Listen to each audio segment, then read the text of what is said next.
एक बार फिर से मैं Tiwari coaching classes YouTube channel में स्वागत करता हूं। आज की इस वीडियो में क्लास 12th पोट्री का last chapter means chapter number 10 पढ़ाया जाएगा, जिसका टाइटल है the song of the free. The song of the free गीत है किसका है? स्वतंत्र होने का।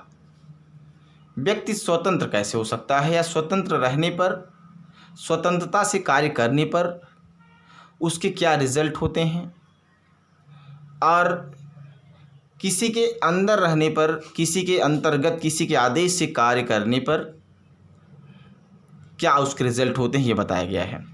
The song of the free, स्वतंत्रता का गीत, स्वामी विवेकानंद जी का है, जिनका लाइफ स्पैन 1863 टू 1902 तक रहा है, 1902 तक रहा है।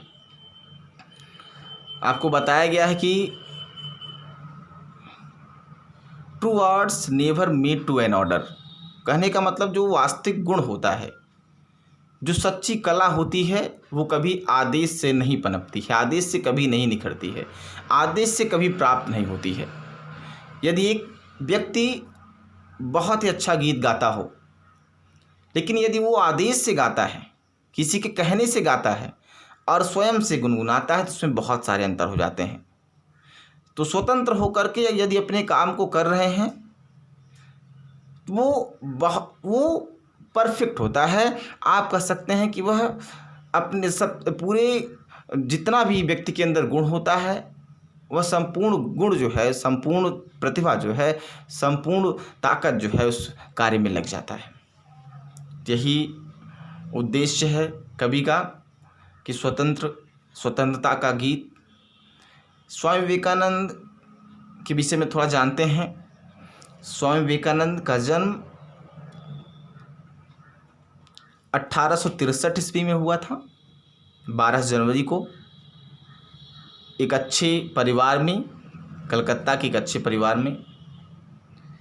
बचपन का नाम नरेंद्र नाथ दत्त था। उनकी माँ बहुत ही शिक्षित महिला थी। वो बचपन से ही, स्वामी विवेकानंद जी बचपन से ही एक अद्भुत स्मृति वाले थे। उन्हें मानवता से बहुत ही प्रेम था। इस कविता में जो स्वामी विवेकानंद जी का है, इसमें स्वामी विवेकानंद जी के विश्वास को, उनके डिवाइन कैरेक्टर को, ईश्वर के प्रति विश्वास को और ईश्वर की दैवीय शक्ति के विषय में बताया गया है।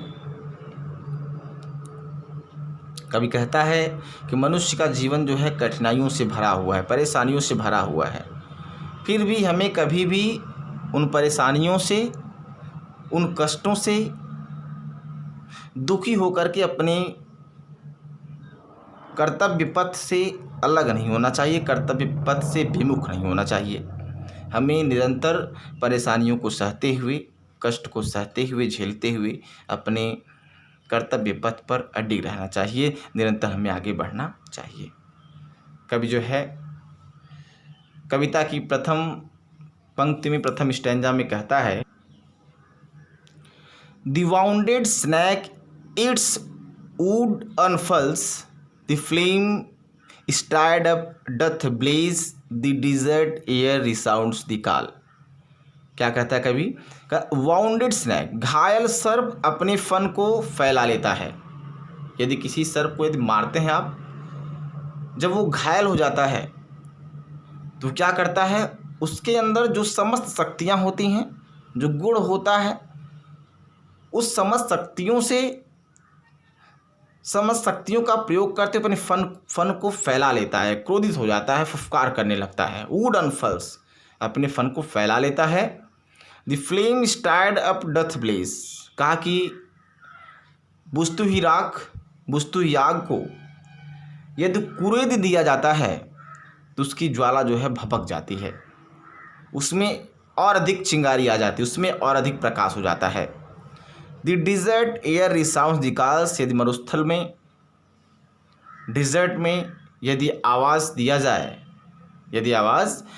जाए तो वह बार बार गुंजित होती रहती, रीसाउंड होती रहती है, बार बार वह गूंजती रहती है। आप हर्ट स्ट्रक लायंस रेस, यदि शेर को जख्मी कर दिया जाए तो उसकी क्रोध और हो जाती है, वो और क्रोधित हो जाता है, उसकी क्रोध और बढ़ जाती है। The cloud puts forth its deluge strength when lightning cleaves its breast. कहा कि जब बिजली की चमक, बिजली बादल के सीनों को फाड़ती है तो बादल जो है अपनी अत्यधिक शक्ति का प्रयोग करके घनघोर वर्षा करता है। When the soul is stirred to its inmost depth, और जब आत्मा को उसके अंतःकरण से दुख दिया जाता है, उसको बहुत ही अधिक कष्ट दिया जाता है, great once unfold their best, तो महान जो व्यक्ति होते हैं वो अपनी सर्वश्रेष्ठ शक्तियों का प्रदर्शन करते हैं, अपने सर्वश्रेष्ठ गुणों को प्रदर्शित करते हैं। इस पहले स्टैंजा में कवि ने क्या कहा कि व्यक्ति जब हार जाता है तो उसे और अधिक शक्तियों के साथ फिर से कार्य को करने की आवश्यकता होती है। बहुत सारे एग्जाम्पल्स उन्होंने दिया। शेर को बताया कि शेर को जब जख्मी कर दिया जाता है तो वह और अधिक क्रोधित होकर के अपने दुश्मन पर वार करता है। बादल को जब बिजली जो है उसके सीने को फाड़ती है तो बादल जो है घनघोर वर्षा करता है। कहा कि जब महान व्यक्तियों को अधिक कष्ट दिया जाता है, उनके अंतःकरण को कुरेदा जाता है, तो जो महान व्यक्ति होते हैं वो ऐसी स्थिति में अपने सर्वश्रेष्ठ गुणों का प्रदर्शन करते हैं। फिर से नेक्स्ट स्टैंजा में कवि कहता है, लेट आइज ग्रो डिम, यदि आपकी आंखें भी आपका साथ नहीं दे रही हों, वो भी धीमी होती चली जा रही हों, उसकी रोशनी कम होती चली जा रही हो, ईयर्स ग्रो फेंट, कानों से कम सुनाई पड़ रहा हो, एंड फ्रेंडशिप फेल, मित्र यदि आपको धोखा दे रहे हो, मित्रता असफल हो रही हो, एंड लव बिट्रे, और प्रेम में आपको धोखा मिल रहा हो, आपकी प्रेसी आपको धोखा दे रही हो, आपका प्रेमी आपको धोखा दे रहा हो, तो let fate its 100 horror send, यदि भाग्य सैकड़ों कष्ट भेज रहा है, यदि भाग्य जो है सैकड़ों कष्ट तुम्हें दे रहा हो, and clotted darkness block the way, यदि घना अंधकार तुम्हारे रास्ते को रोकने का प्रयास कर रहा हो, क्लॉटेड डार्कनेस घना अंधकार, ब्लॉक द वे, यदि आपके रास्ते को ब्लॉक कर दे रहा हो,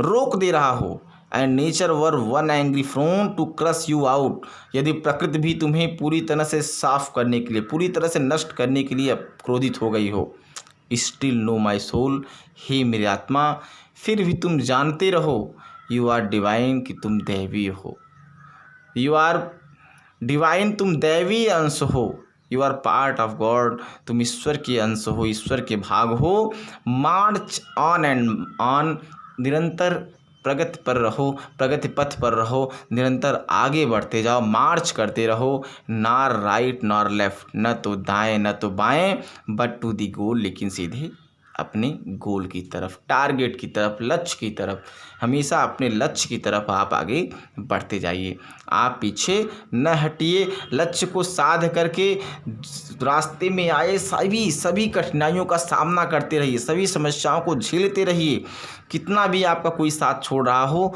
लेकिन आप उसकी परवाह न करते हुए यदि अपने आप गोल के टारगेट पे बराबर बने रहेंगे तो निश्चित रूप से आपको आपकी सफलता मिल जाएगी। स्वामी विवेकानंद का ये बहुत ही इंस्पायरिंग कविता रही है।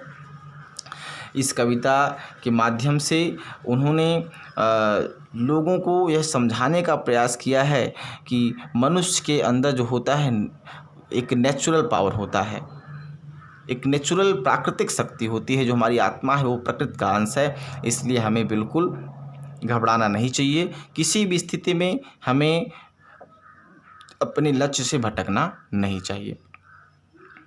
Thank you.